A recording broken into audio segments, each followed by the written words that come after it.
The thing I really found interesting about your two characters is that both Catherine and Dime are two different families for Billy Lynn in some way. But they represent the opposite sides of the story at the same time. How did you work together with Joe in order to portray this similar and at the same time very different relationship?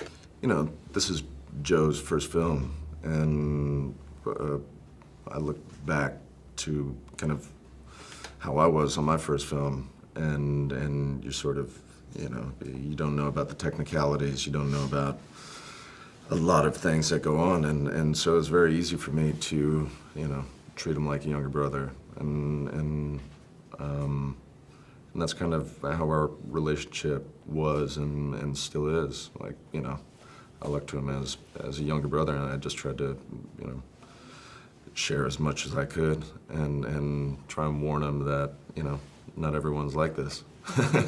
Not every experience.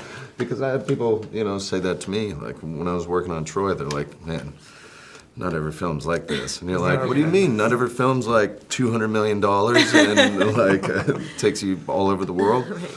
And, you know, but he didn't really need that much guidance, man. He's such a good actor. And, you know, he was fantastic, and he's so wonderful in the film.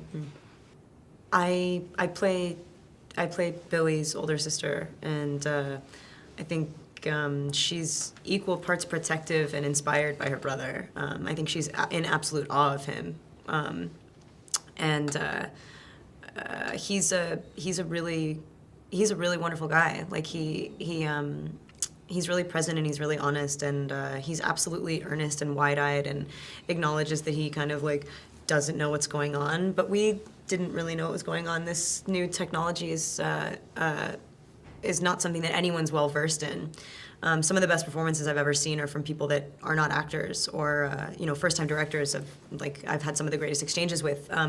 So it really is more about being a good actor. It's just about being having a good imagination and being honest. And so yeah, it wasn't difficult to play this part. It was very much in all of us, I think.